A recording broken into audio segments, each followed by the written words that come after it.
जय जय राम कृष्ण हरि जय जय राम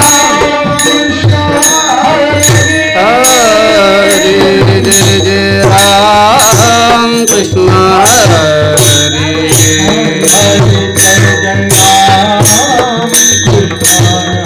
हरि जय जय राम कृष्ण हरि हरि जय जय राम कृष्ण हरि जय जय राम कृष्ण हरि जय जय राम कृष्ण हरि जय जय राम कृष्ण हरि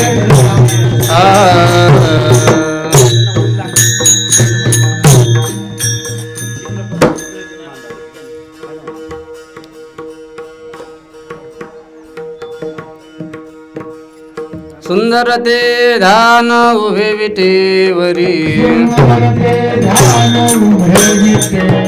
सुंदर ते ध्यान उभे विटेवरी करकटेवरी ठेवोनिया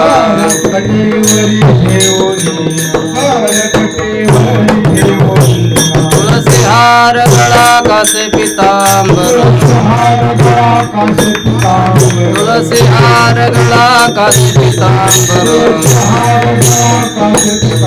आवडे निरंतर हेची ध्यान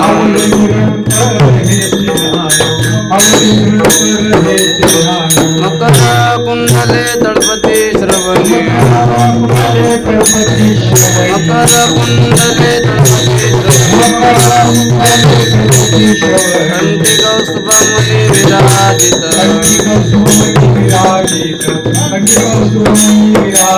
तुलसी हार गळा कासे पीतांबर तुलसी हार गळा कासे पीतांबर आवडे निरंतर हेची ध्यान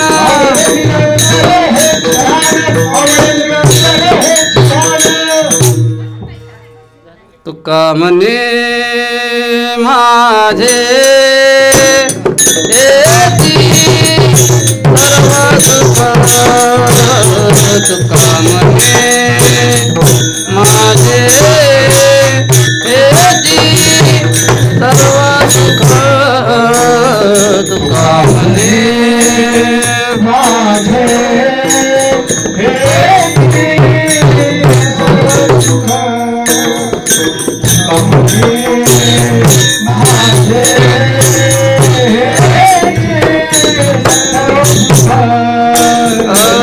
पाहिन श्रीमुख आवडीने पाहिन श्रीमुख आवडीने आवडीने आवडीने तुळसी हार गळा कासे पीतांबर तुळसी हार गळा कासे पीतांबर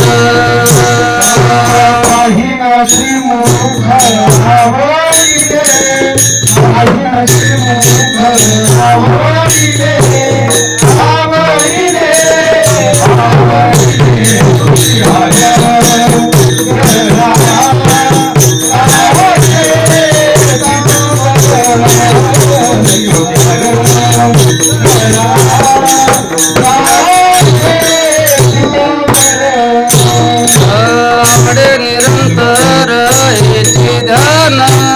आवडे निरंतर हेची ध्यान हेची ध्यान हेची ध्यान तुळसी हार गळा कासे पीतांबर तुळसी हार गळा कासे पीतांबर आवडे निरंतर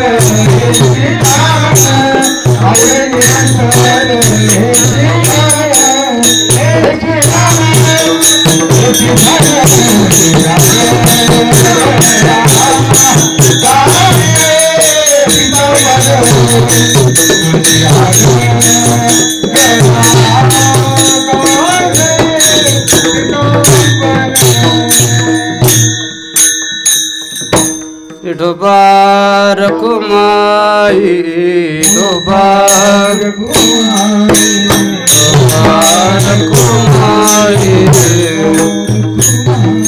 दुबार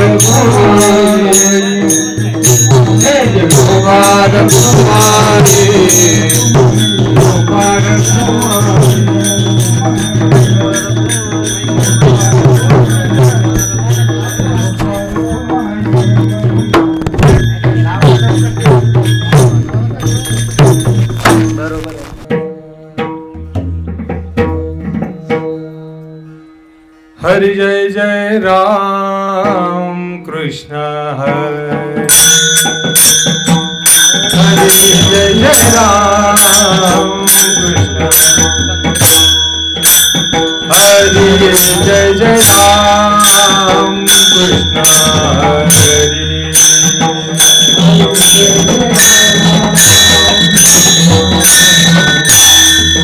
हरि जय जय राम कृष्ण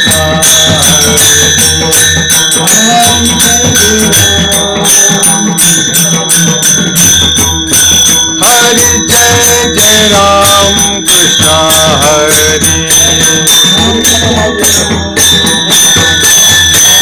हरि जय जय राम कृष्ण हरि जय जय राम कृष्ण हरि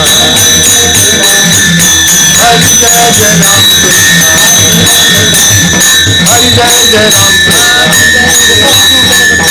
जय राम कृष्ण जय जय राम कृष्ण जय जय राम कृष्ण जय जय राम कृष्ण जय जय राम कृष्ण हरि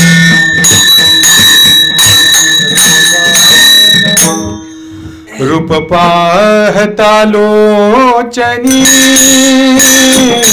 रूप पाहता लोचनी रूप पाहता लोचनी रूप पाहता लोचनी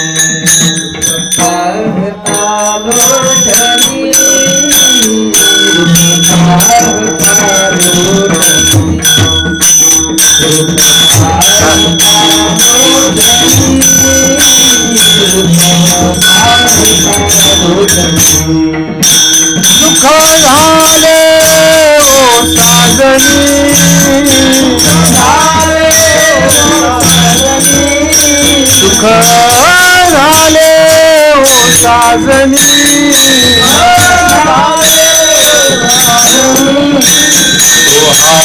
विठ्ठल भगवा तुहा माधव भगवा माधव भगवा तुहा माधव भगवा वाचन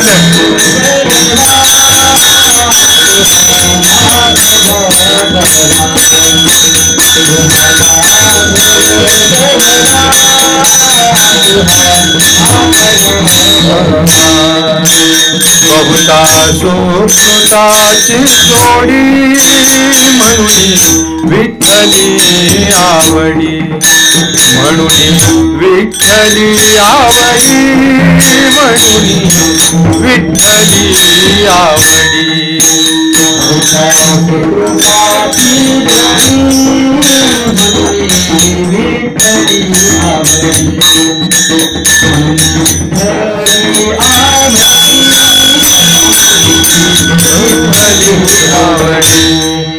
तो हा विठ्ठल भगवा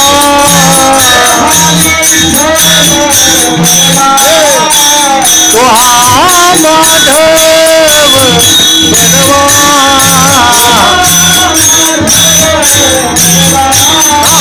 तो हा विठ्ठल भगवा तुहा माधव बरवा तुहा माधव बरवा तुहा माधव बरवा डबल बरवा तुहा माधव तुहा माधव बरवा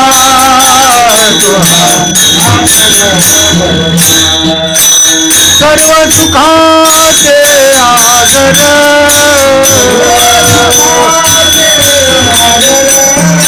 बापर उमा देवीवर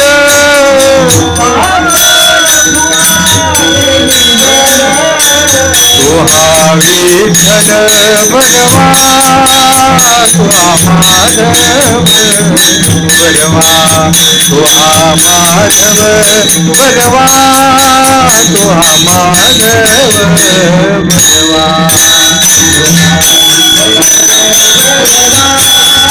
तुहा माधव बरवा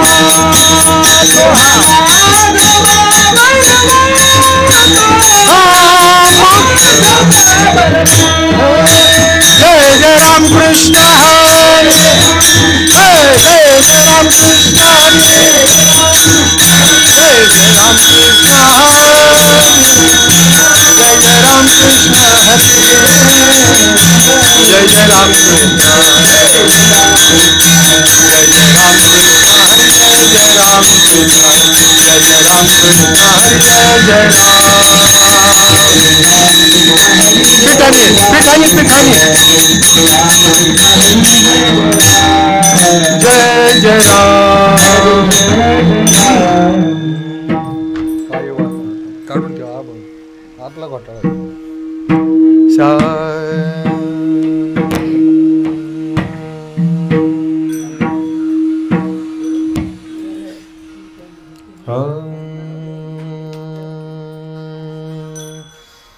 कायवाणू आता न पुरे ही वाणी कायवाणू आता न पुरे ही वाणी मस्तक चरणी ठेवीत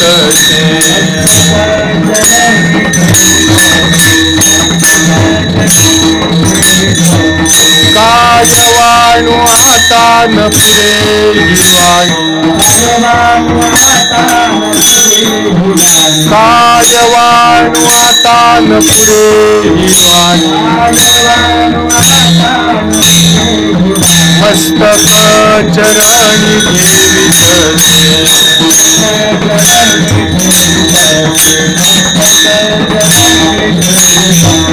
होई वसाजिली आपुली परिते होई वसाजिली आपुली परिते नेनो शिवो कैसे लोखंडासी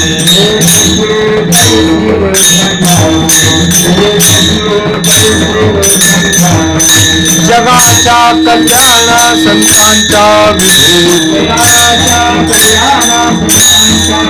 जगाच्या कल्याण संतांच्या विभूती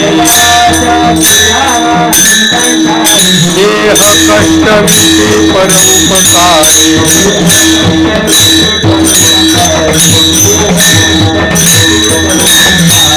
हितांची दया हे भांडवल संता भूतांची दया हे भांडवल संता आपुली ममता नाही देवी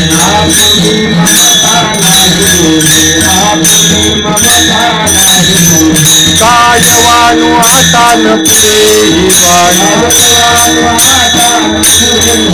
मस्तक चरणी ठेवीत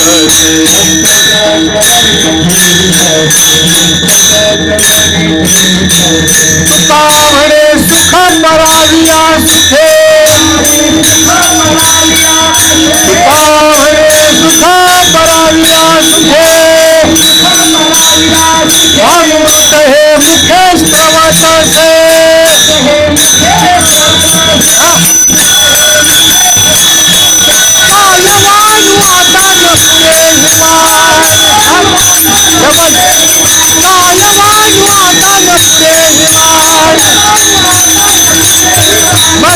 कचरणी भेदित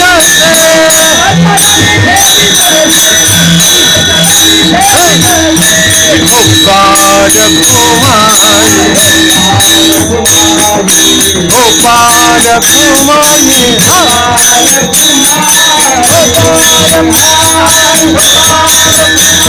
गोपाल कुमारी गोपाल कुमारी गोपाल कुमारी गोपाल कुमारी गोपाल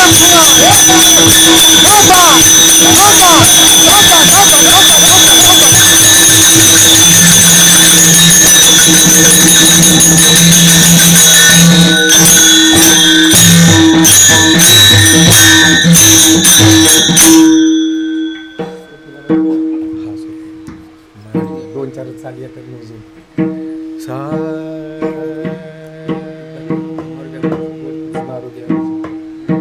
तोच म्हणणार होता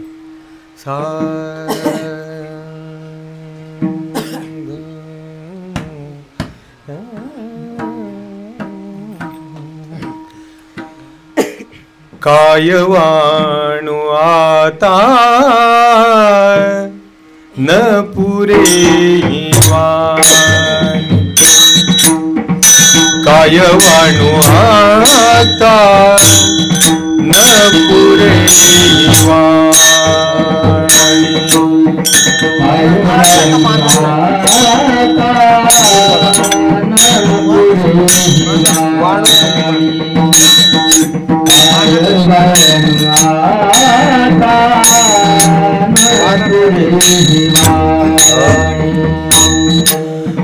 काय वाणू आता न पुरे वाणी काय वाणू आता न पुरे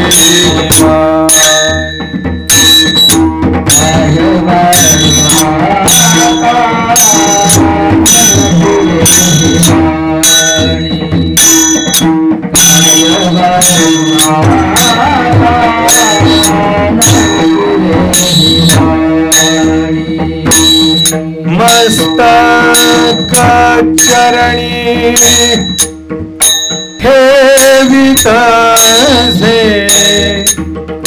मस्तक चरणी ठेवित से काय वाणू आता न पुरे वाणी काय वाणू आता न पुरे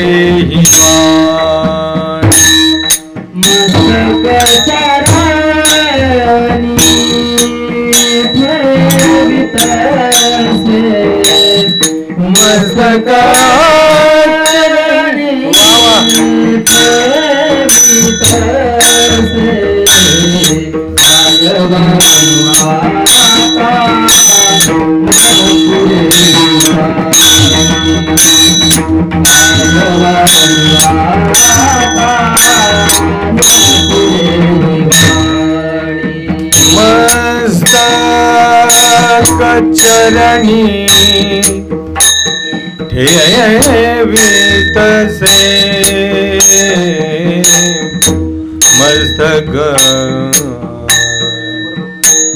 मस्तक चरणी मस्तक चरणी ठेवित से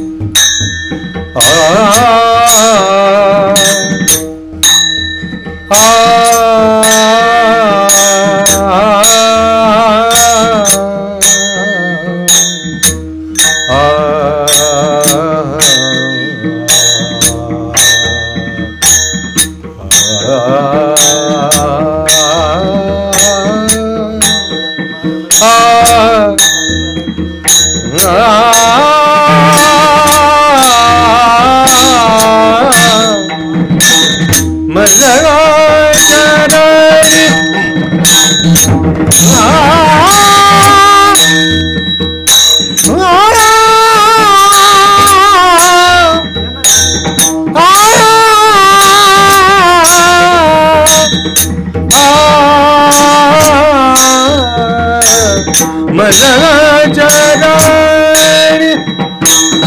मस्तक चरणी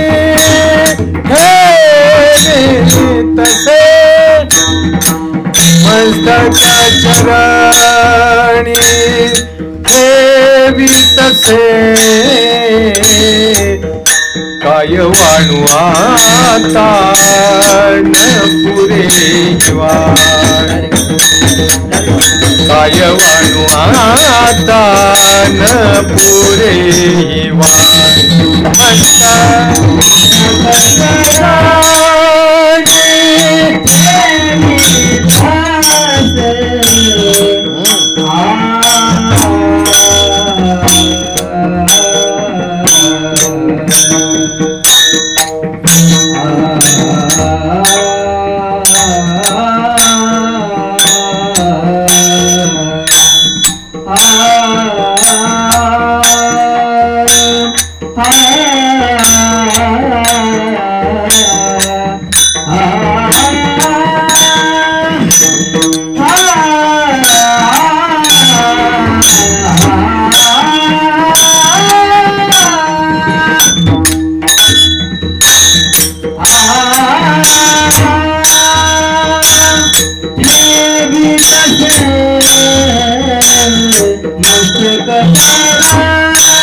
विठ्ठल विठ्ठल विठ्ठल विठ्ठल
काय वानू आता न पुरे हे वाणी, काय वानू आता न पुरे हे वाणी, मस्तक चरणी ठेवी तसे।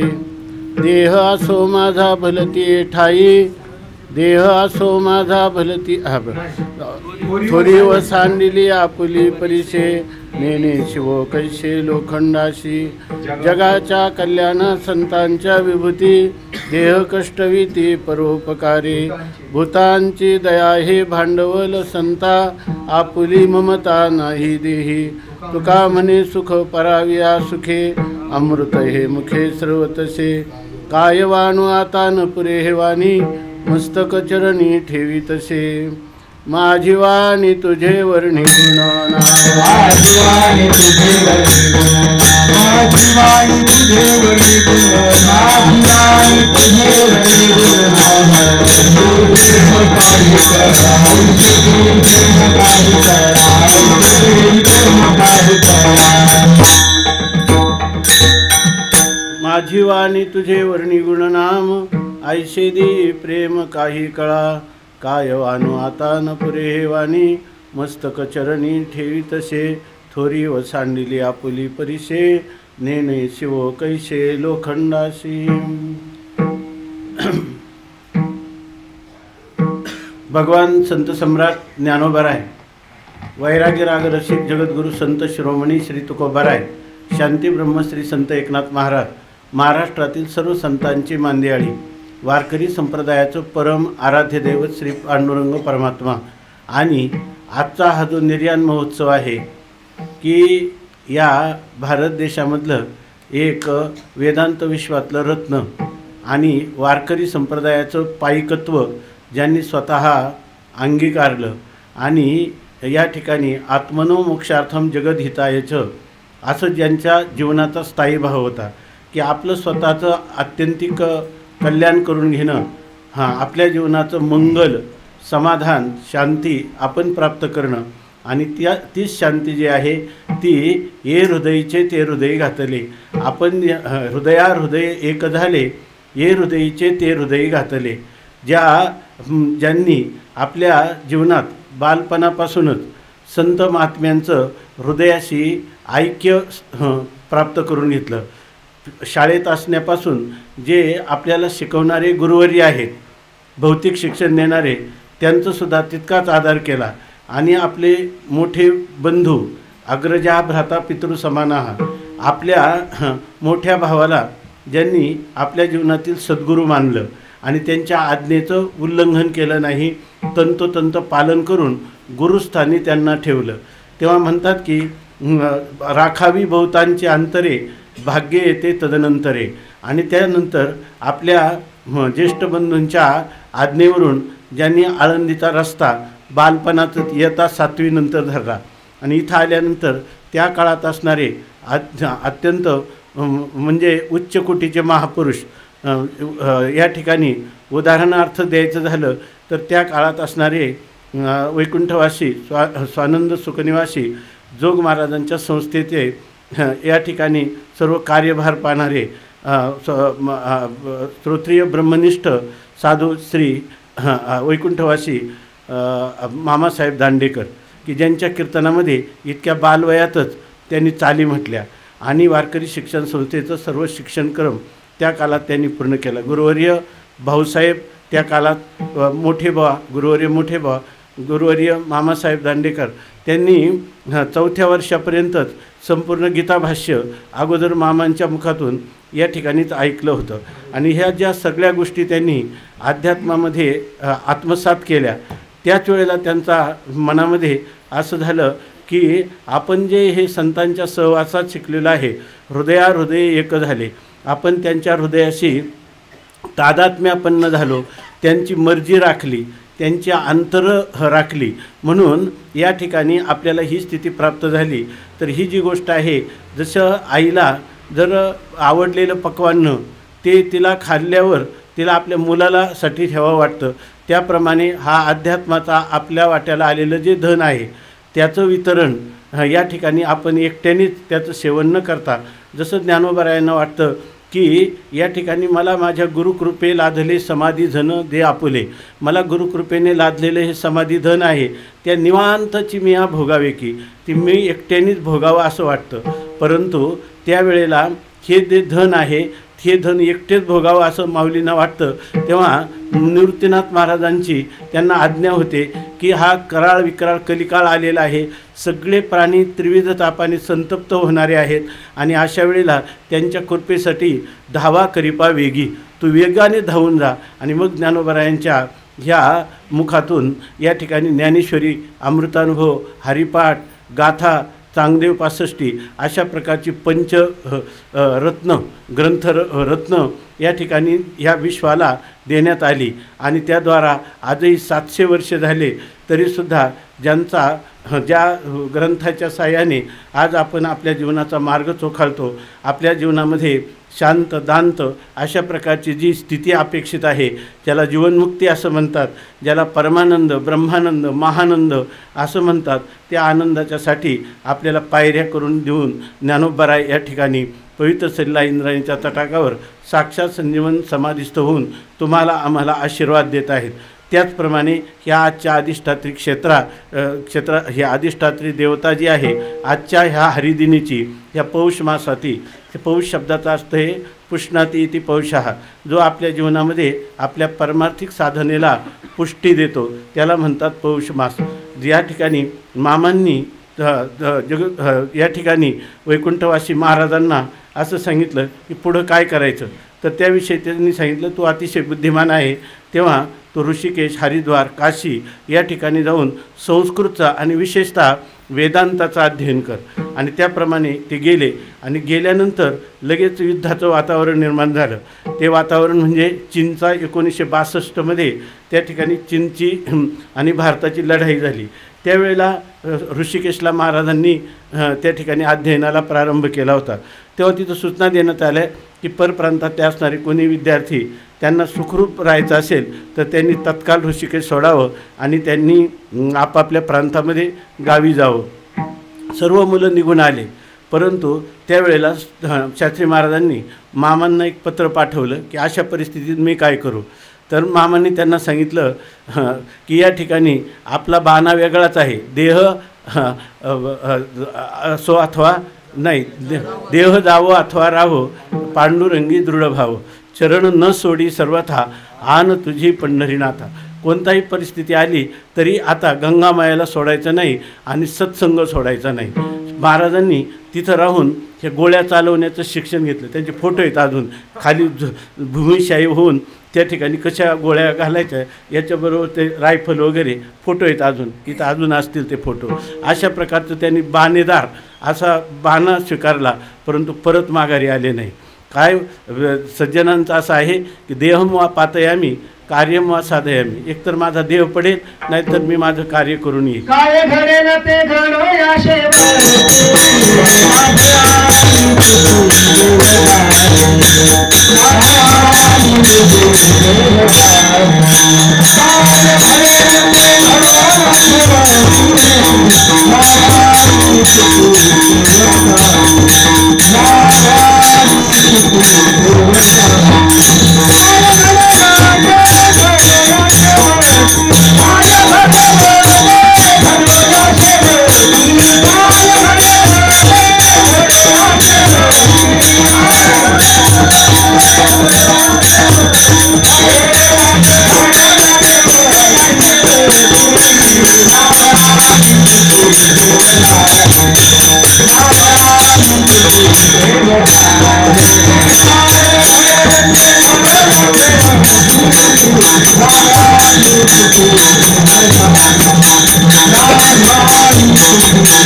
महाराजांनी ऋषिकेशला त्या ठिकाणी शास्त्रीपर्यंत शिक्षण घेतलं काशी विश्वविद्यालयाचं. आणि त्याच्यानंतर त्यांनी मार्ग धरला तो काशीचा. आणि काशीच्या ठिकाणी त्यांनी वेदांताचार्य म्हणजे 2 वर्षाचं जो काही शिक्षणक्रम आहे वेदांत विषय घेऊन त्यांना वेदांताची प्रमुख पदवी दिली जाते. इतकंच नाही तर त्या काळामध्ये ज्ञानवापी म्हणून जे आहे, आता काही कायद्याच्या याच्यामध्ये तिथं सभा होत नाहीत, पूर्वीच्या काळामध्ये तिथं सभा व्हायच्या, विद्वत सभा त्याला म्हणतात.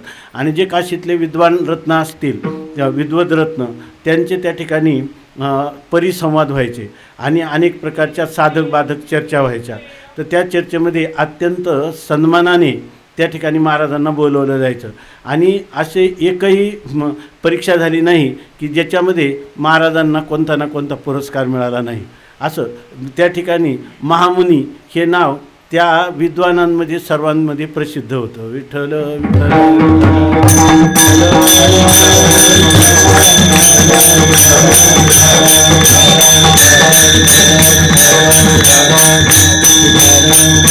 लोकांना वाटायचं की यांना महामुनी ही कोणी पदवी दिलेली की काय, किंवा यांनी आडनाव बदलून घेतलं का. परंतु तसं नव्हतं. माझ्या वडिलांची मिराशी का देवा हे आडनाव होतं, विठ्ठल विठ्ठल. महामुनी हे त्यांचं मूळच स्वरूपच होतं, विठ्ठल विठ्ठल.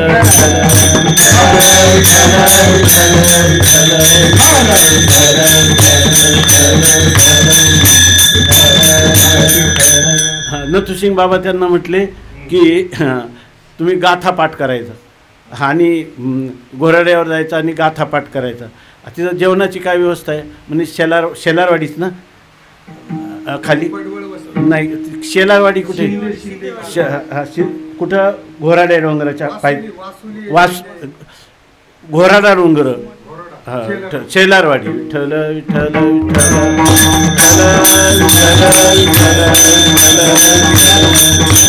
शेलारवाडीला मधुकरी करायची आणि गाथा पाठ करूनच डोंगर उतरायचा. ते म्हणे पण मधुकरीपुरतं, विनोदी स्वभाव होता महाराजांचा. काही ते म्हणे बुवा पण मधुकरीपुरतं तरी खाली उतरायचंच ना. विठ्ठल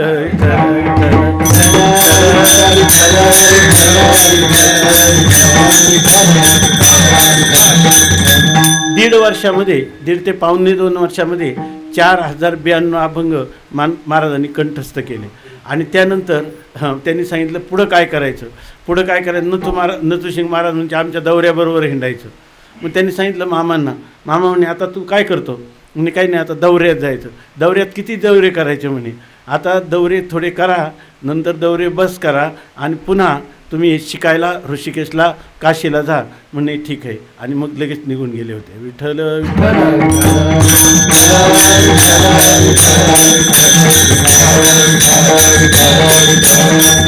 जाताना मामा पुण्याहून मुक्कामाला इथं होते. आणि मामांना सकाळी दर्शन केलं आणि त्यांनी भीत सांगितलं की मामा आज माझा जाण्याचा विचार आहे. तर ते म्हणजे जायचं तिथं, तर तिथं जायचं तिकडचा होऊ नको, तर तू वारकरी राहा हे ध्यानात घेऊन जा. आणि त्याप्रमाणे गेले. जेवढे म्हणजे आत्तापर्यंतच्या काळामध्ये जेवढे म्हणून महापुरुष आपल्या संप्रदायाचे गेले असतील आणि त्याच्यामध्ये आहे त्या स्थितीत आलेले फार मोजकी लोक आहेत. अगदी 2-3 ते सुद्धा इकडं आल्यानंतर त्यांनी नोकऱ्या पत्करल्या आणि नोकरी करत असताना संप्रदायाचं कार्य केलं. वारकरी जीवन जगणारीच ते महात्मे होते. पण आपला संपूर्ण वेळ, तन मन आणि धन जे काय आहे, काया वाचा आणि मन, हे सर्वस्व आपल्याकडे काहीच न ठेवता संप्रदायासाठीच ज्यांचं जीवन होतं असे म्हणजे असणारे आपले परमवंदनीय प्रातस्मरणीय वैकुंठवासी महाराज. विठ्ठल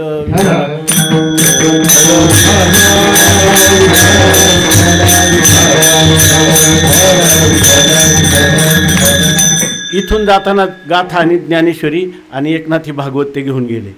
आणि महाराज नेहमी म्हणायचे, त्यांचा स्वाध्याय जो व्हायचा तो खोली बंद करून आतमध्ये असायचा. त्या सहसा त्यांना कोणी आलेलं आवडायचं नाही. आलं तरी ते त्यांचा नियम कधीतरी सोडून दिला असं सहसा कधी व्हायचं नाही. आणि किती कोणी मोठा मनुष्य आला, श्रीमंत आला, पुढारी आला, तरी त्या नित्यकर्माच्या वेळेला त्यांना त्याचं काही भान नव्हतं, त्याचं काही महत्त्व नव्हतं. अशा प्रकारची त्यांची एक जीवन जगण्याची शैली होती. तर महाराज विनोदाने कधी म्हणायचे, मी तिकडे गेलो ना तरी आपला स्वाध्याय जो तो बदल केला नाही, जसाच्या तसा राहिला. आणि होताच तो. तेवढे ज्ञानेश्वरीचं वचन, तेवढे अभंग, तेवढे सर्व होणारच त्यांचं. पण ते म्हटले फक्त स्वाध्याय थोडी भर पडली, तिकडून येताना उपनिषदाचा स्वाध्याय अधिक आणला. विठ्ठल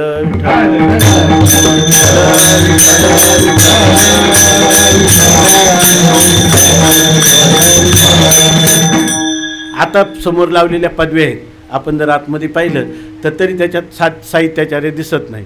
आम्ही जेव्हा एकदा ते स्वच्छ करताना, खोली साफ करताना ती पेटी उघडली, त्यांची पेटी उघडलेली सहसा कोणाला कळत नव्हती. ते सगळ्यां बंद असतानाच त्यांचे तेच पाहायचे. कोणते ग्रंथ हे सुद्धा आम्हाला तेव्हा पाहायला मिळालं. तर मग त्याच्यामध्ये हे अनेक संस्कृत ग्रंथ पण त्या ठिकाणी होते. तर त्याच्यात महाराजांची सर्टिफिकेटं गुंडाळलेली होती. त्याच्यात होतं की आता ते सर्टिफिकेट लावलेले आहेत सध्यावर, त्याच्यात वेदांताचार्य परीक्षा उत्तीर्ण झाली आणि ते प्रत्येक परीक्षा डिस्टिंक्शनमध्ये उत्तीर्ण झालेले. आणि पुन्हा पाहिलं तर अचानक साहित्याचार्य पण झालेले. तर त्या साहित्याचार्य म्हणलं तुम्ही साहित्याचार्य कसे केले. कधी केले? त्याचं काय करायचं तुम्हाला? ते झालं असेल ते म्हणजे त्याचं काय त्यांनी सांगितलं नाही. नाही म्हटलं साहित्याचार्य म्हणजे तुम्ही वेदांतातला अगोदर केला नंतर साहित्याचार्य. ते म्हणणे की मी वारकरी आहे, ज्ञानेश्वरी साहित्यातला ग्रंथ आहे, तेव्हा साहित्याची आवड असावी म्हणूनच मी ते या ठिकाणी काशीला गेल्यावर हे साहित्याचं अध्ययन आपल्याला ज्ञानेश्वरीला उपोद्बलक आहे म्हणून केलं म्हणे. एक परीक्षा राहिली म्हणे, ते अजून एक सर्टिफिकेट होतं ते नाही आणलं. म्हटले विठ्ठल विठ्ठल विठ्ठल.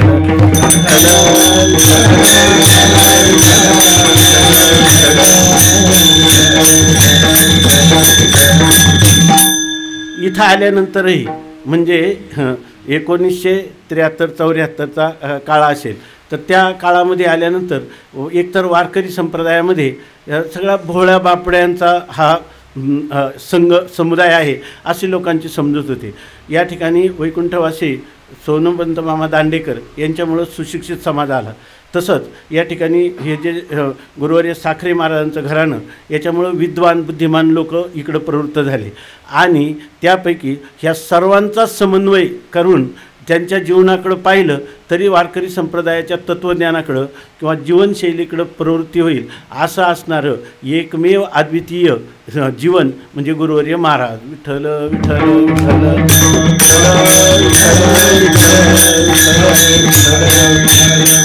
लोक कीर्तनाला बोलवायची पण तुम्ही कोणत्या गाडीने येणार? तेव्हा फोर्ड इनोव्हा ही व्यवस्था कोणत्या स्वप्नात देखील नव्हती. तुम्ही कोणत्या गाडीने येणार, किती वाजता येणार? तर महाराजांनी संपूर्ण आयुष्यभर शेवटच्या काळात एक 10 वर्षाचा काल सोडला तर सगळा प्रवास कोणी आणि ते त्यांचे त्यांना जर म्हटलं जोडीदारने म्हणे मोठे बांचं माझं किती अंतर आहे माहिती का वडिलांचं? मोठे बाण येतात का कोणाला? मला नेण्याचं बरोबर वाटत नाही. विठ्ठल विठ्ठल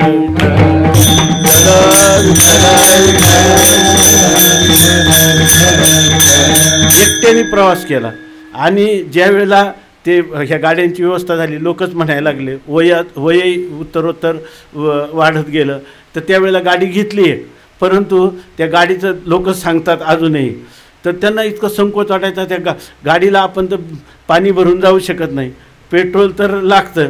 आता लोकांकडे पैसे तर आयुष्यभर मागितले नाही कधीही महाराजांनी मरेपर्यंत की मला इतकी दक्षिणा द्या किंवा कमी झाली किंवा जास्त झाली असं काय. महाराज इथूनच जाताना म्हणायचे मी जाताना परतचे खर्ची इतकी व्यवस्था करूनच जात असतो. विठ्ठल विठ्ठल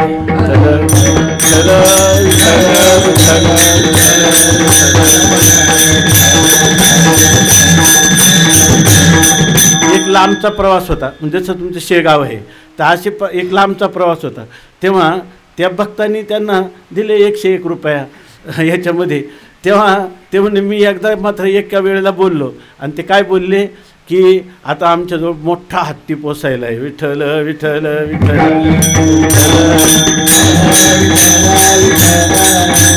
त्या माणसाला कळलं असेल तर व्यवस्था झाली असेल, नसेल कळलं तर तसंच राहिलं असेल. विठ्ठल विठ्ठल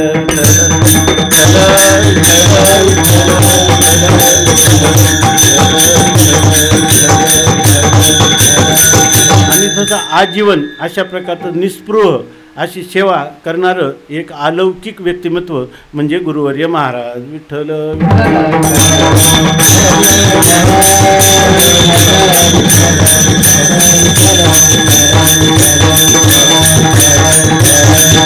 जवळजवळ जेव्हा जेव्हा आर्थिक व्यवस्था झाली, पूर्वी ते कर्जुल्याला यायचे त्यावेळेला ह्याच काळात यायचे, आषाढीच्याच काळात यायचे आणि मग लोक त्यांना जाताना दक्षिणा वगैरे द्यायचे. सगळे लोक सामूहिक दक्षिणा द्यायचे आणि त्यावेळेला जाण्या येण्याचा खर्च वगैरे. मग पंढरपूरची वारी, तर वारी जवळजवळ महाराजांनी कधीच चुकवली नाही. काशी ऋषिकेशला असतानाही जेव्हा शक्य होईल आणि त्याचं मूळ कारण एवढंच असायचं की जवळ पैसा नाही. जर पैसा असेल तर ते वारी चुकायचे नाही. विठ्ठल विठ्ठल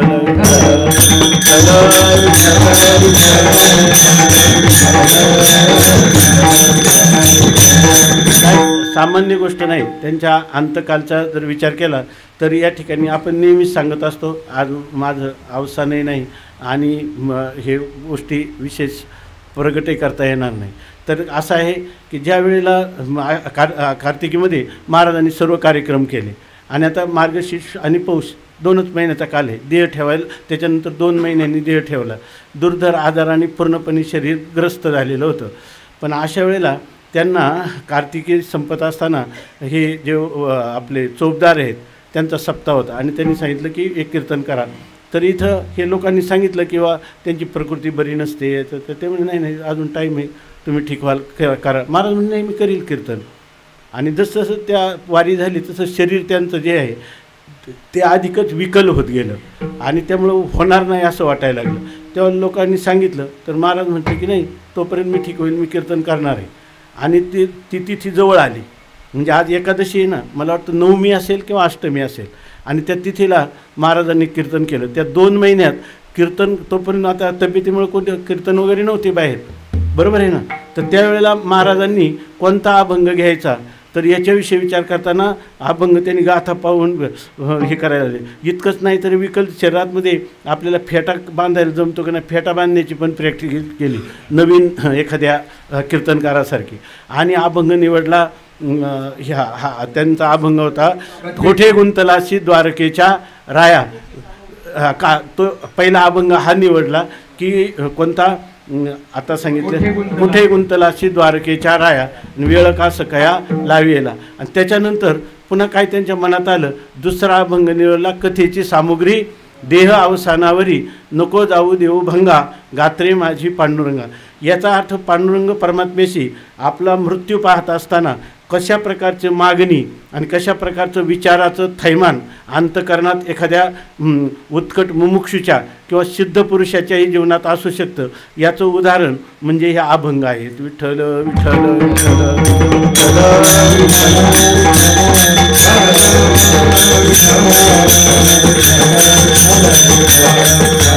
नंतर शेवटी असं झालं की हे कीर्तन करायचं महाराजांचं मनोगतच होतं. आणि ते चोपदार भेटायला आले.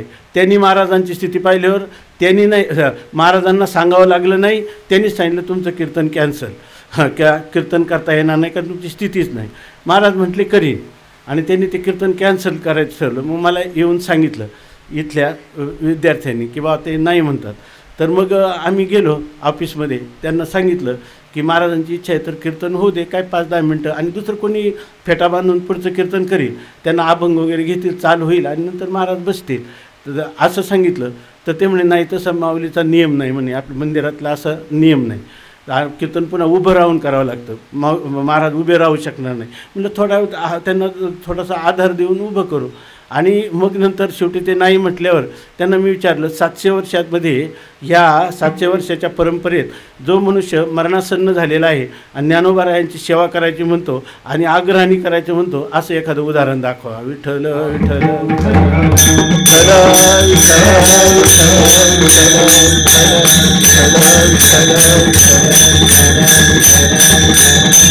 शेवटी त्यांनी सांगितलं अभंग घेऊ देत.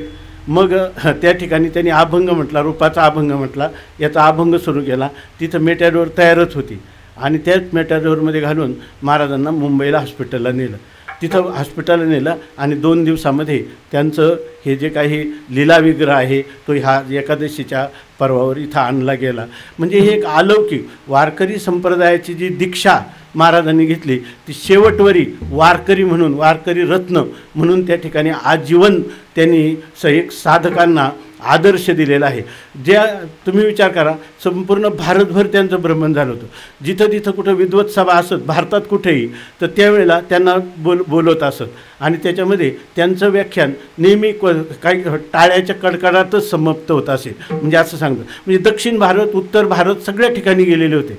ते म्हणायचे जवळ जाऊन मला फक्त बांगलादेश आणि पाकिस्तानात जाता आलं नाही. विठ्ठल विठ्ठल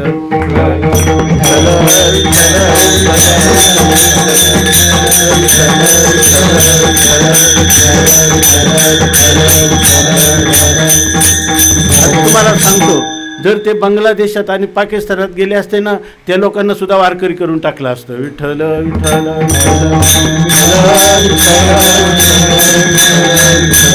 आमच्या गावामध्ये आमचा गाव म्हणजे असा प्रसिद्ध होता की आता त्याचं वर्णन करता येत नाही, की विरुद्ध दिशेने प्रसिद्ध होता. तिथले हरिजन, गिरिजन आणि सगळे असणारे स्थापित जे सगळे होते ना, ते सगळे गुन्हेगार प्रवृत्तीचे होते, सांगू नये, पण अशा प्रकारचे होते.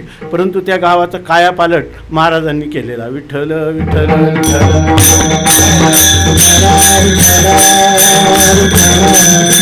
महाराजांच्या कीर्तनाला पंक्तीपेक्षा ऐकण्यासाठी मुस्लिम हरिजन गिरिजन सगळे आमच्या गावातले बलुतेदार सर्वच्या सर्व समाविष्ट होत असत. विठ्ठल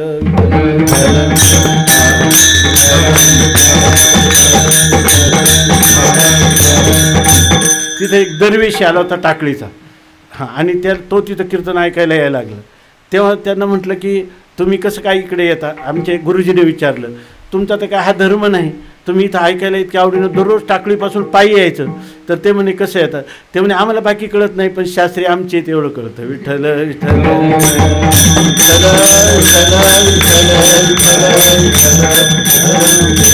म्हणजे आत्मीयता जी आहे ती कोणत्याही धर्माशी, कोणत्याही पंथाशी, कोणत्याही लिंगात व्यक्तीशी जोडली तर तो आपलं तत्वज्ञान ग्रहण करू शकतो. विठ्ठल विठ्ठल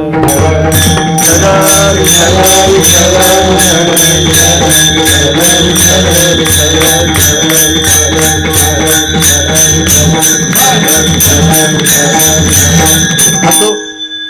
अशा प्रकारचं एक महान व्यक्तिमत्व होतं आणि त्यांचं वर्णन जर करायचं म्हटलं किती करता येऊ शकत नाही. आता पाहिलं ह्या ज्या घटना आहेत या सामान्य रीतीनं बोलण्यासारख्या आहेत, पण बोललं तरी अशा कित्येक गोष्टी आहेत त्यांच्या बोधाकडं आपण जेव्हा पाहतो तेव्हा अतिंद्रिय असणारा धर्म आणि अतिंद्रिय असणारं ब्रह्म याचं यथार्थात साक्षात्कार करून तो या तळहाताच्या आवळ्याप्रमाणे अनुभवायचा आणि दुसऱ्याच्या हातामध्ये जसं आपण अन्न पाण्याची ओंजळ देतो त्याप्रमाणे ह्या बोधाचं संक्रमण करायचं. अशा महापुरुषाविषयी त्यांच्या कृतज्ञता म्हणून, त्यांचे उपकार म्हणून आपण काय वर्णन करणार. तुकाराम महाराजांची भाषा या अभंगाच्या पहिल्या चरणात आहे.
काय वानू, काय वर्णन करू. आणि हे वर्णन करायला काय शब्दाच्या द्वाराच वर्णन करणार. ते शब्द त्यांच्या महिमेपर्यंत, त्यांच्या गौरवाचं, वस्तुनिष्ठ यथार्थ असं वर्णन करण्याचं ह्या शब्दामध्ये सामर्थ्यच नाही. म्हणून माऊली म्हणतात, आपलं तुकोबाराय म्हणतात, काय वानू आता. आता म्हणजे तुमचा महिमा अनुभूत झाल्यानंतर आता तुमच्याविषयी वर्णन करायचं म्हटलं तर आमच्याजवळ 2 हात आणि 1 मस्तक, 2 हस्तक आणि 1 मस्तक आहे, म्हणून आम्ही काही करू शकत नाही. घडलेली गोष्ट सहज सांगतो. आम्ही लहान होतो आणि महाराज त्यावेळेला 1 महिनाभर येऊन साधारणतः आषाढामध्ये यायचे आणि आता सांगितल्याप्रमाणे आषाढी वारी आणि श्रावणाच्या सुरुवातीपर्यंत थांबायचे 1 महिना. आणि दररोज ज्ञानेश्वरी असायची आणि दिवसाआड कीर्तन असायचं महिनाभर. आणि गावातलेच नाही 10 गावचे लोक यायचे. आणि ज्या वेळेला महाराजांचा आता उद्या महाराज जाणार आहेत शेवटचं कीर्तन व्हायचं. आणि त्यावेळेला त्या काळात कुठल्याही व्यवस्था नव्हत्या, कोणत्या गाड्या रात्री नव्हत्या, मोटारसायकल नव्हत्या, कोणाजवळ तरी सायकल अगदी कदाचित कोणाकडं. आणि सगळे लोक 10 गावचे लोक रात्री तिथे यायचे. त्या गल्ल्या भरून जायच्या आणि त्यावेळेला माईकची वगैरे हे लाऊडस्पीकरची सोय नव्हती. काही काही वेळेला लोकांनी केली पण ते पुरायचं नाही त्याच्यामध्ये. हां, आता माईकची काय स्थिती आहे तर त्यावेळेला कशी असेल, विठ्ठल विठ्ठल विठ्ठल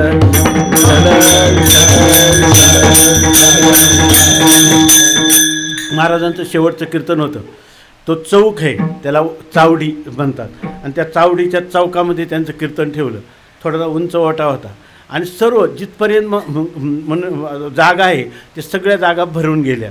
आणि महाराजांचं कीर्तन सुरू व्हायचं त्यावेळेला आषाढ महिना होता. इतका ढगाने भरून आलं की आता इतका पाऊस पडेल का कीर्तन तर होऊच शकत नाही. पण दुरून आलेली जी लोक आहे तर या लोकांना जाण्यालासुद्धा कष्ट होतील असं वातावरण झालं. त्या परिसरातले 7-8 किलोमीटरच्या आतले सगळेच लोक, जवळजवळ सर्व गावच भरलेलं असायचं. आणि आले ते कीर्तन त्यांनी अभंग घेतला आणि पावसाचं इतकं वातावरण झालं, लोकांच्या चुळबुळ सुरू झाली. लगेच आता काय करायचं तर ते महाराज म्हणे काही कोणी जागा सोडू नका. आणि त्या चावडीतून त्यांनी वर पाहिलं त्या प्रांगणातून. ते म्हणे लोकांना जाईपर्यंत तू येऊ नको. हां, लोकांना जाईपर्यंत थांब, लोकांना आवश्यकता आहे असं सर.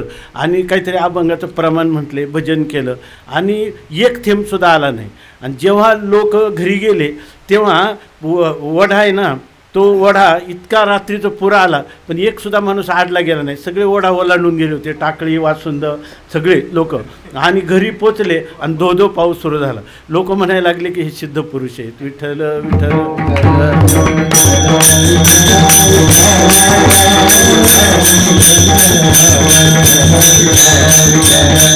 आमची आई तर म्हणायची की त्यांनी त्याला असं केलं, असं केल्याबरोबर तिथंच थांबला म्हणे. विठ्ठल विठ्ठल.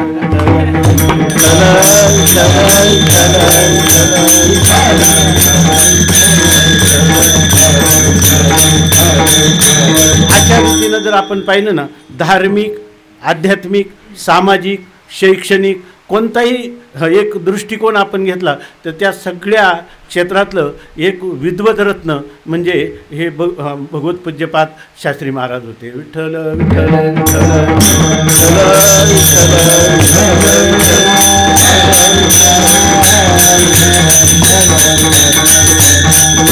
अशा व्यक्तिमत्वापुढं जगद्गुरु तुकाराम महाराज नतमस्तक होतात आणि म्हणतात, काय वानू आता न पुरे हे वाणी, मस्तक चरणी ठेवी तसे. मग असं जे खूप मोठं व्यक्तिमत्व असेल तर त्यांच्याजवळ जायचं म्हटलं, त्यांची संगती करायची म्हटलं तर सामान्य माणसाची तिथं काही त्याचा प्रवेश तिथं होणार नाही असं वाटतं. जसं कुतुब मिनार पाहायला गेलं का आपल्या डोक्यातलं टोपी खाली गळून पडते, किंवा गौरी शंकर पाहायला गेलं तर आपल्या मानेवरचं वस्त्र किंवा मस्तकावरचं वस्त्र खाली पडून जातं. अशा प्रकारची तिथे. परंतु या ठिकाणी असं आहे की जर संत श्रेष्ठ अशा गुरुवर्य महाराजांचा सहवास हा सर्वांना सुलभ होता. कोणी या ठिकाणी आओ जाओ घर तुम्हारा. विठ्ठल विठ्ठल.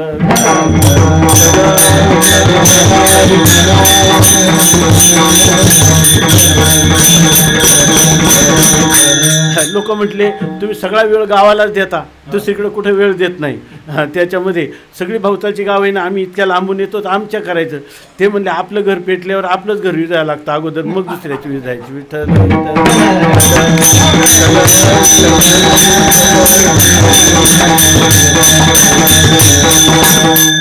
त्या काळामध्ये जे लोक हिंसाप्रधान आहेत, जे लोक चौर्यकर्मामध्ये प्रवीण आहेत आणि अशीच टार्गेट निवडली, म्हणजे असेच लोकांना लक्ष केलं आणि सगळ्यांना माळकरी केलं. बरं, असं माळकरी केलं की त्यांनी आजीवन पुन्हा त्या गुन्हेगारी प्रवृत्तीमध्ये कधीच प्रवृत्त झाले नाही. विठ्ठल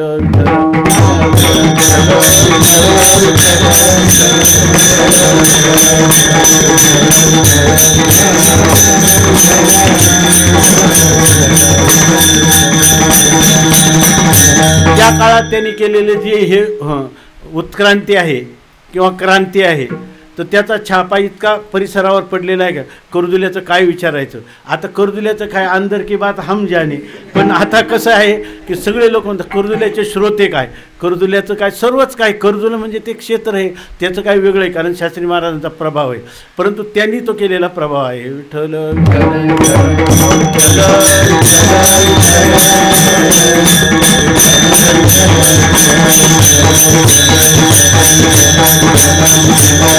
आपण त्या महाराजांचं लोकसंपर्काचं जर पाहायचं झालं तर हा किती श्रीमंत आहे का गरीब आहे, याला लोक म्हण हा आमदार आहे की खासदार आहे, ह्या त्याचं काय पुढं करणं हे महाराजांच्या स्वभावातच नव्हतं.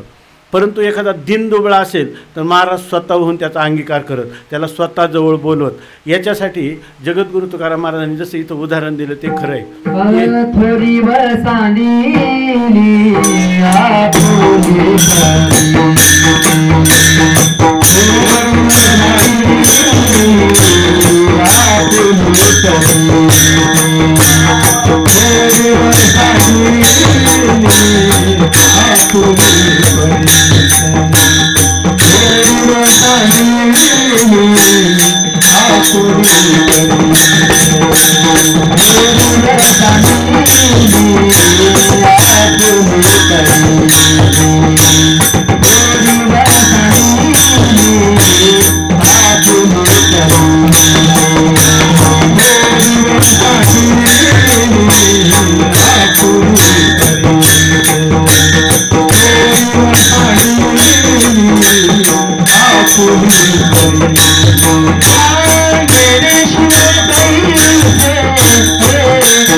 जसं लोखंड आहे आणि त्या लोखंडाला परिसाचा स्पर्श झाला की त्या लोखंडाचं सोनं होतं.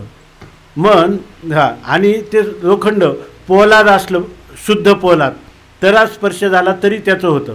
आणि गंजलेलं लोखंड असलं, सांदीमध्ये पडलेलं, आणि त्याला लोहाचा आपलं परिसाचा स्पर्श झाला की त्याचंही काय होतं, सोनंच होतं. परंतु हा परिस आहे मी इतका मोठा आहे की या ठिकाणी लोखंडाचं मी सोनं करतो, मग त्या लोखंडाने गरज आहे त्यांनी माझ्याकडे यावा, पण हे त्याला माहीत नाही. एकाने काय केलं की हा जो परिस आहे ना त्या परिसाला म्हणलं फोडूनच टाकतो, याचा नायनाटच करतो, हा सोनं करतो ना सगळ्यांचं, यालाच मारून याचाच नाश करतो. म्हणून त्यांनी काय केलं, त्या परिसाने त्या मनुष्याने लोखंडाचा मोठा घन घेतला आणि त्याला फोडण्यासाठी टाकला. झाला ना सोन्याचा. विठ्ठल विठ्ठल विठ्ठल विठ्ठल जो आपल्याला लोह फोडावया लागी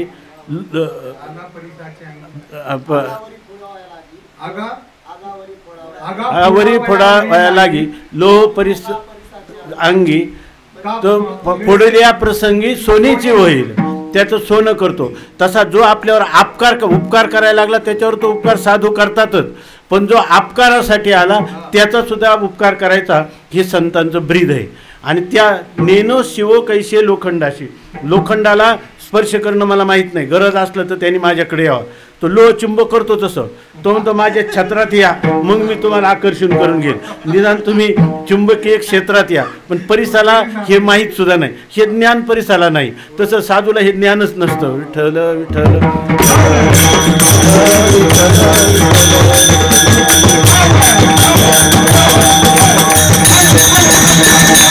मग त्यांच्या मस्तिष्कामध्ये रात्री महाराजांनी हे नाव दिलं ना, नेहमी सांगत असतो आपण, ह्या संस्थेचं ह्या पीठाचं नाव आहे अध्यात्म शांतीपीठ.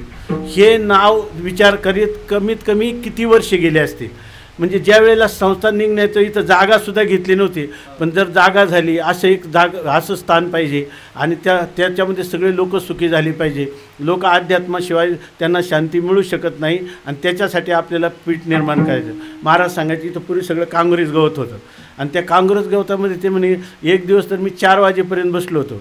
जेवणाचे गावात ते जेवायला जात असत एका ठिकाणी, राहायला तिथं राहतं, तेव्हा काही नव्हतं इथं. त्यांनी जागा घेतलेली होती. त्या काँग्रेसमध्ये नाव काय द्यायचं याचा विचार करीत दिवस गेला म्हणे. ठल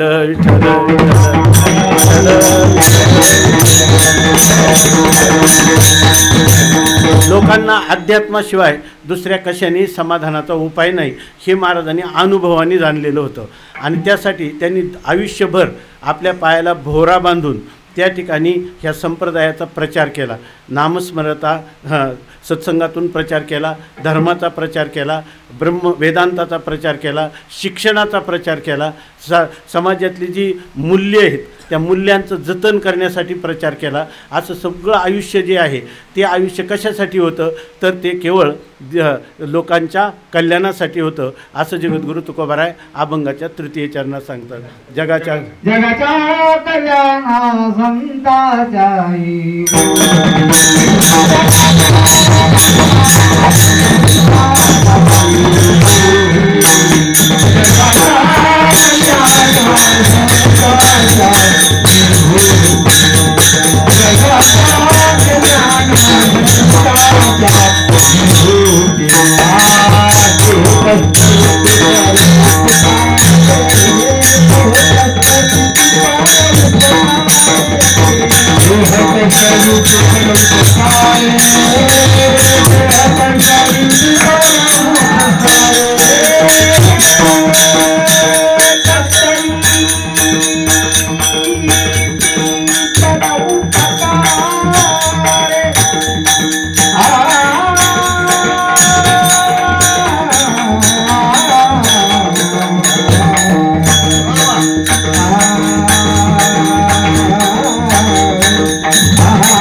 जेणेकरून जगाच्या कल्याण संतांच्या विभूती देह कष्टविती परोपकारे. केवळ दुसऱ्यावर उपकार करायचे. उपकार शब्दाचा अर्थ असा आहे उप म्हणजे उप नाम समीपे स्थित्वा, जवळ जायचं, त्याच्या हृदयात शिरायचं आणि मग त्याच्यासाठी काहीतरी करायचं. त्याला म्हणजे त्याचं कल्याण करायचं, कल्याणकारी उपदेश करायचा किंवा अनुष्ठान करून घ्यायचं, याला म्हणतात उपकार. आणि तो परावर करायचा म्हणजे आणि आपुली ममता नाही देई. महाराजांचं जर जीवन पाहिलं ना, कधीच त्यांना वेळेवर झोप नाही आणि कधीच वेळेवर जेवण नाही. महाराज जाताना कधी भाकरी शिदोरी घेऊन कधी गेलेच नाही. जिथं जेवण केलं पुढचं ईश्वर निर्भर. कुठेही जात त्या किती वाजता जा ते ईश्वर निर्भर. कीर्तनाला जात असताना काय कोणत्या प्रकारची व्यवस्था करून जात नव्हते याच्यामध्ये. आणि एस टीचे प्रवास तर पूर्वी असं होते, 4ची गाडी 9ला गेली तरी लोक खुश असायचे. विठ्ठल विठ्ठल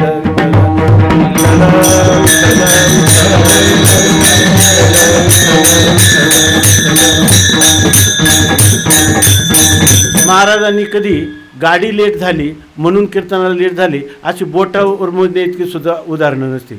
गाडी 3 तास लेट आहे असं समजूनच अगोदर जायचे. विठ्ठल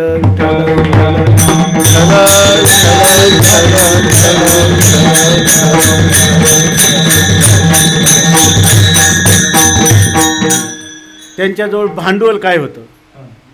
काहीच नव्हतं. हे भांडवल एकदम निष्कंचन. जर बारकाईने जर बोलायचं झालं तर आता ह्या ठिकाणची सध्या जी परिस्थिती आहे याचं कारण जे आहे याचं कारण असं, महाराजांनी भौतिक देह किंवा देहसंबंधी यांच्यापासून जी तादात्म्य भ्रांती जीवनमुक्ती ज्ञान समकालातच मिळवलेली होती. त्यामुळं याचा देह आहे की गेले कोणीकडे भाडियाचे घोडे, निज धामा अनिता रोकडे, आहे की गेले कोणीकडे हेही पुढे स्मरेना. लोक म्हणतात काय, त्यांना कायद्याचं माहीत नव्हतं का, भवितव्याचं कसं लक्षात आलं नाही, ते लक्षात घ्यायचंच नव्हतं त्यांना. विठ्ठल विठ्ठल विठ्ठल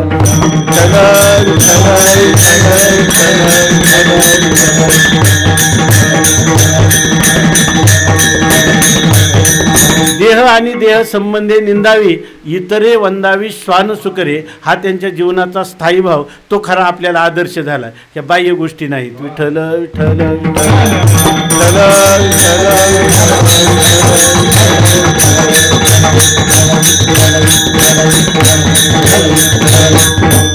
मला वाटतं पाठीमागच्या किंवा गेल्या कीर्तनात सांगितलं होतं, यांनी सांगितलं आहे, विवेकानंदांनी सांगितलं की एखादा महात्मा जगाच्या कल्याणाचा संकल्प केला आणि पहिल्यांदा स्वतःचं कल्याण करण्यासाठी हिमालयात गेला आणि हिमालयाच्या गुहेमध्ये त्यांनी साधना केली आणि त्याला परमात्मा साक्षात्कार झाला.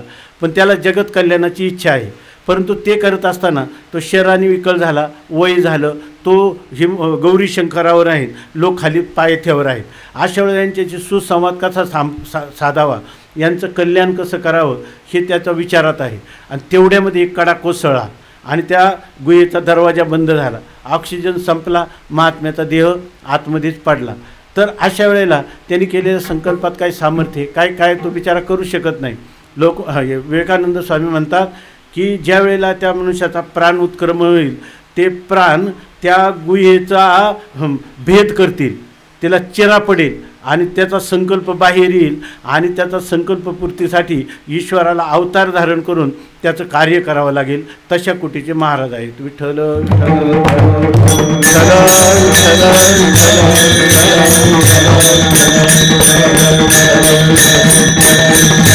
त्यामुळं आज जरी कशी दुरवस्था वाटत असेल तरीसुद्धा त्यांच्या संकल्पात एक दिवस फलीभूत होईल आणि एक खरोखर हे अध्यात्म शांतीपीठ हो विश्वविद्यालय अशी याला योग्यता प्राप्त होईल. विठ्ठल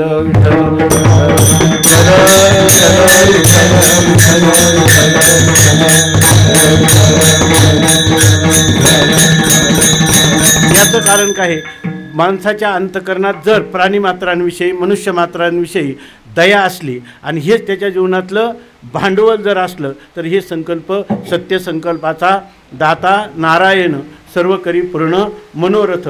आणि ते महाराजांच्या बाबतीत ज्या स्थिती आहे ती अभंगाच्या चतुर्थ चरणात सांगतो.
भूतांची दया हे भांडवल संता, आपली ममता नाही देही.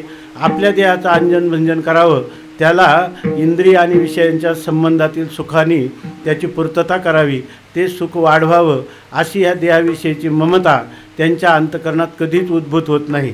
त्यांचं जीवन म्हणजे काय, त्यांचं भांडवल मुख्य कोणतं असेल तर प्राणीमात्रांवर दया करावी. महाराज आहे ना आपल्या जीवनामध्ये तर बारकाईनं सर्वांना माहीतच आहे, महाराज कोणाला पैशाची मदत किंवा कोणाला काय याच्याविषयी त्यांचा कधीच भर नव्हता. त्यांचा भय तो मनुष्य मूळ कारण जे आहे त्या कारणाचा वेध घ्यायचा. सगळ्यांचं दुःख आहे मी कोण आहे याचा अपरिचय, म्हणून सगळ्यांना तो अमर हा खरे की पहा खोटे हे. तुम्ही सुखी नाहीत, तुम्ही आत्मा आहात, तो आत्मा ब्रह्मरूप आहे. आणि हे संतांचं ज्ञानेश्वरी भागवत गाथेचं सांगणं आहे. तुम्ही कीर्तन ऐकत राहा, तुमचं दुःख जाईल म्हणायचे. तुम्हाला काही देतो म्हणून नाही, तुम्ही कीर्तन ऐकत जा. आणि महाराजांचे कीर्तनात इतकी पुनरावृत्ती असायची की कायमचं कोणत्याही कीर्तनाची सुरुवात लोक काय अगोदर पाठ झाले होते आमचे परिचय, सगळ्यांना दुःखाची आत्यंतिक निवृत्ती आणि परमानंदाची प्राप्ती असं. तर महाराजांचं मूळच होतं, त्याला काय म्हणतात मुले कुठारा, मुळावर घाव घालणं. समाजाला जे दुःख आहे त्यांना आपल्या आत्मज्ञाना वाचून ते रखडतात आहे. कारण नसत्या छंदे जग विनोदे विवळ तसे. आता सकाळी आपण चिंतन केलं त्याप्रमाणे महाराजांचा तो एक बाणा होता. भूतांची दया ही खरी दया कोणती माहिती आहे का? दया म्हणजे प्राणीमात्रांना संकट काळात मदत करणं, आपलं हृदय द्रवीभूत होणं, तर ही सामान्य दया आहे. परंतु न वजे वेळ वाया, मुख्य दया ही देवा. आपल्या जीवनातला कोणताही क्षण व्यर्थ जाऊ नये ही खरी आपण आपल्यावर केलेली दया आहे. आणि जगावर केलेली दया म्हणजे त्यांना परमार्थ मार्गामध्ये आणणं ही सर्वात मोठी दया आहे. आणि ते कार्य महाराजांनी आपल्या जीवनभर केलेलं आहे. आणि त्यांचा जीवनाचा एक स्थायी भाव होता की दुसऱ्याच्या सुखाने सुखी होणं आणि दुसऱ्याच्या दुःखाने दुःखी होणं. जसं लाख आहे, त्याला थोडी उष्णता लागली, लोण्याला थोडी उष्णता लागली की ते पगळतं, तसं दुसऱ्याचं दुःख पाहिलं किंवा ऐकलं किंवा त्याच्या दुःखाची कल्पना मनात आली तर त्यांचं हृदय द्रवीभूत होत होतं. विठ्ठल विठ्ठल विठ्ठल.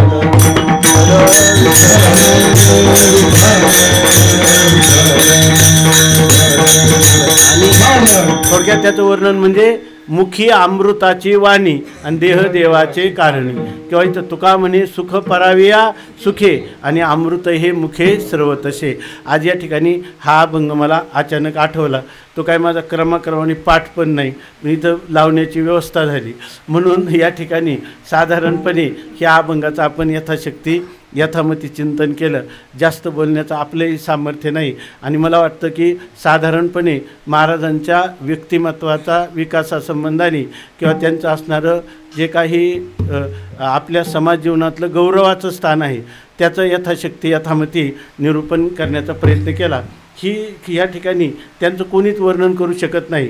पण असं आहे की त्या वर्णनाने त्यांच्या स्वरूपात काय वाढही होत नाही आणि न करण्याने घटही होत नाही. पण आपल्या जीवनात ही शब्दरूपी सुमनं त्यांच्या चरणी अर्पण केलं तर आपल्या जीवनात चांगली सात्विक काही भावना, सात्विक क्रिया, सात्विक ज्ञान याची वाढ होईल.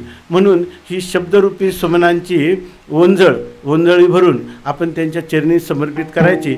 आणि संत गेले दया ठाया देव राया पाववी. आपण ज्या महिमेमध्ये प्रतिष्ठित आहात, आपण ज्या स्वरूपामध्ये प्रविष्ट झालेला आहात, तर आम्हालाही बोटाला धरून ते एक दिवस मरणाच्या एक क्षण पूर्व का होईना अव्यवहित पूर्वक्षणी आम्हाला त्या स्वरूपाशी समरस करा अशी माऊलींच्या सत्तेतून महाराजांच्या चरणी प्रार्थना करायची. ह्या आज एकादशीचा हा दिवस आहे. आणि या दिवशी काय महाराजांचं हे होतं, पूर्वीच्या काळात जोपर्यंत दूर कीर्तन होते तेव्हा एकादशीला येता येत नव्हतं. आणि सर्व तर करून ठेवलं, पण सर्व ते म्हणायचे मला उपयोग नाही, पण विद्यार्थ्यांना इथं उपयोग होतो ना. त्यांचं 2-2 महिने पण कधी इथे यायचे ना, 4-4 महिने, आणि कधी 1 तासभर थांबून परत जायचे. आणि चौकशी कशाची करायची, तुमचं कसं चाललेलं आहे, मुलांची चौकशी करायची. इथला एक साधक एकदम इतका अंतर्मुख झालेला आहे की इथं खूप आम्ही जे महात्मे पाहिलेच त्यातले काही उपस्थित पण आहे. कार्तिकीला सगळे याच्यामध्ये असतात. तुम्हाला सांगतो आता हे बघा, हे एक महात्मे, हे आमचे चांगदेव महाराज, हे खासच महात्मे. आणि हे याचे मूळ शिल्पकार आहेत पहिले. विठ्ठल विठ्ठल विठ्ठल.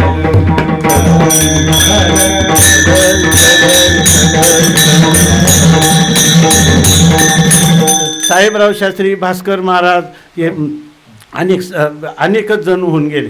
अंगद महाराज असे जे जे कोणी होते तर ते एकदम चांगले आजही चांगल्या पद्धतीनं त्या ठिकाणी ते जीवन जगतात.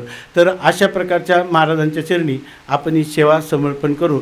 आणि त्यांनी निश्चय केल्याप्रमाणे नंतर जेव्हा त्यांनी एकादशीची वारी ही केली तेव्हा त्यांनी कार्यक्रम दूरचे घ्यायचे बंद केले, जेणेकरून वारीला आपल्याला येता येईल. आणि हा देहसुद्धा त्यांनी माऊलीच्या वारीमध्येच ठेवला, की अशा रीतीनं ठेवला की त्यांची पुण्यतिथी आहे ना ज्ञानेश्वर महाराजच संपन्न करतील. आता तुम्ही आम्ही करायची गरजच राहिली नाही. विठ्ठल विठ्ठल विठ्ठल.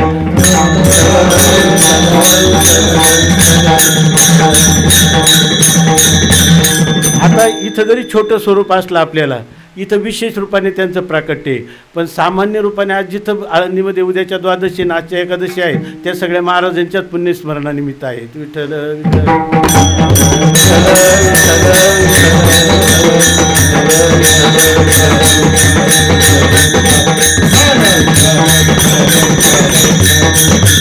जणू काय आज महाराज आपल्याला निरोप देण्यासाठी निघालेले आहेत.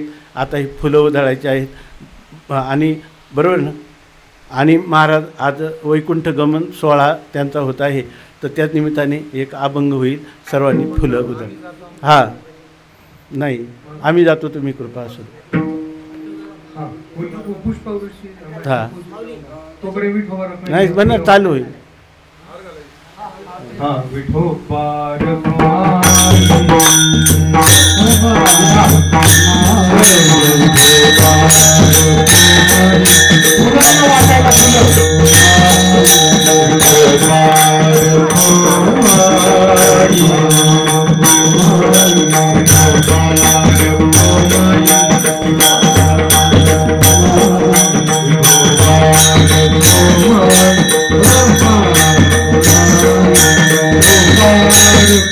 ज्ञानेश्वर माऊली ज्ञानराज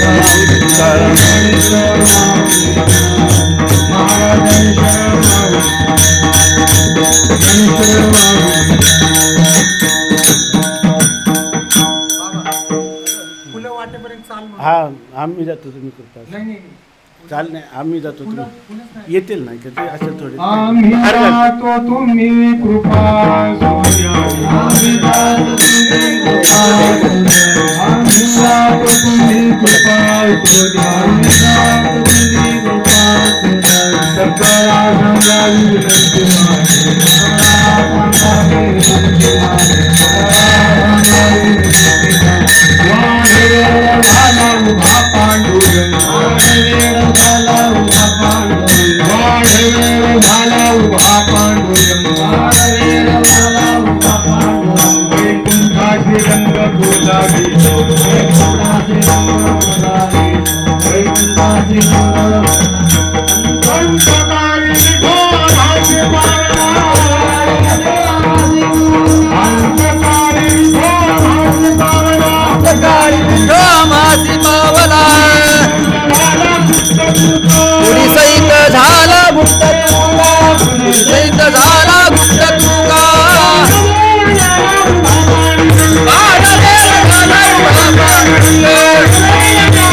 श्री ज्ञानदेव माऊली ज्ञानेश्वर महाराज, जगद्गुरु तुकाराम महाराज, शास्त्री महाराज की आरती. विठ्ठल जय जय जय विठ्ठल जय जय विठ्ठल. आरती आरती. विठ्ठल जय जय विठ्ठल. झाले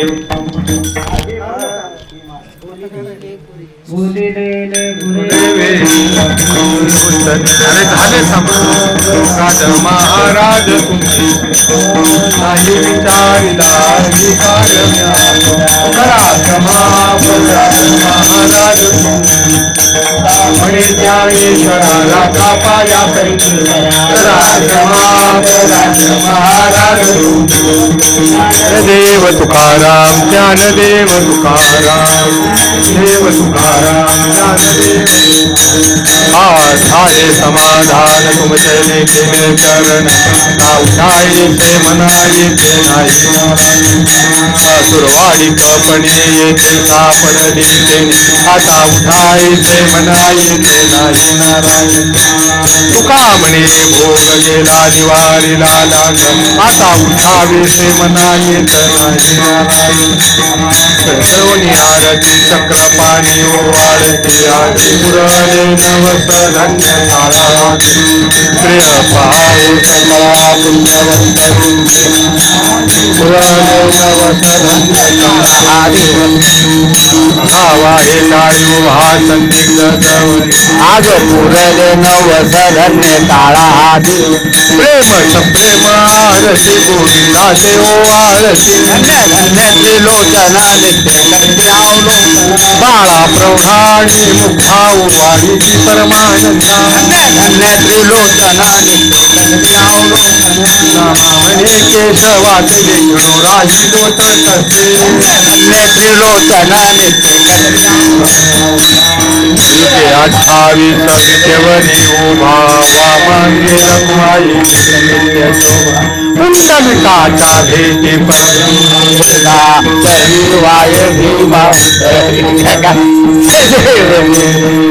पांडुरंगा रुक्माई वल्लभा गाईचा वल्लभ वाई जुजुळा जय देव जय जय तुळशी माळ गळा कर ठोडी कटी काशी पितांबर कस्तोर लाटी देव सुरवर नित्येती भेटी गरुड हनुमंत पुढे राती जय देव जय देव जय पांडुरंगा रुक्माई वल्लभा गाईचा वल्लभा वाई जुजुळा जय देव जय जय आषाढी कार्तिकी भक्त जनेती होऊन भागी मध्ये स्नान जय करती दर्शना मात्रे त्या होई मुक्ती केशवासी नामदेव माधवा युवती जय देव जय देव जय पांडुरंगा माई वल्लभा गाईचा वल्लभ वाही जुजुळा जय देव जय आरती महाकैवल्यती जा शिवली साधू संत मनोविधीला माझा आरती ज्ञान राजा लुबली ज्ञान जगे दाननाथ कोणे अवतार पांडुरंगा नाव ठेवली त्याने आरती ज्ञान राजा महाकैवल्यते जा शिवली साधू संत मनोविधीला माझा आरती ज्ञान राजा प्रगट कुहे बोले विश्व ब्रह्माची केली रामया जनार्दनी जळणी मस्तक ठेवली आरती ज्ञान राजा महाकैवल्यती दासेली साधू संत मनोविधीला माझा आरती ज्ञान राजा आरती तुकारामा स्वामी सद्गुरु धामा सचिदानंद मूर्ती पाय राघवी रामा आरती तुकारामा राघवी सागरात पाषाण ताडिले संत तुकोबाचे भंग रखिले आरती तुकारामा स्वामी सद्गुरु धामा सचिदानंद मूर्ती पाय राघवी रामा आरती तुकारामा तुका तुला तुलने ब्रह्म तुकासे आले मनोनिरामेश्वरी मनोनिरामेश्वरी चरणी मस्तक ठेविले आरती तुकारामा आरती तुकारामा स्वामी सचिदानंद मूर्ती सचिदानंद मूर्ती पाय राघवी रामा आरती तुकारामा पाहिन रूप तुझे प्रेम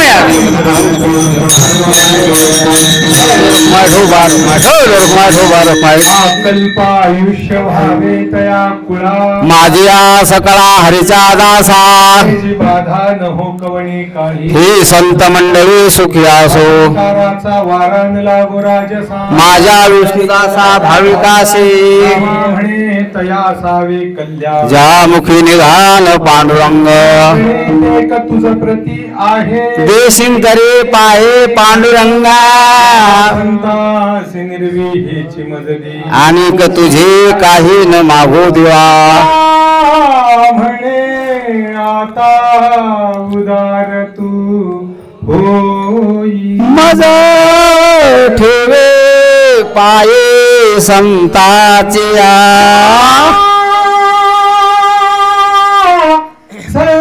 संताशी निरवी हेची मज देई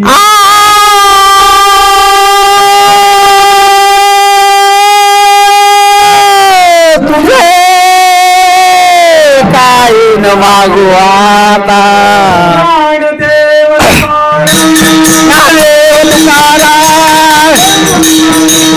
देव तुकाराम देव तुकाराम तुकाराम तुकाराम तुकाराम तुकाराम तुकाराम तुकाराम तुकाराम तुकाराम श्री कवळदार विठ्ठल श्री ज्ञानदेव तुकार ज्ञानेश्वर महाराज की जय राम महाराज की जय महाराज की जय महाराज की जय महाराज की जय रामकृष्ण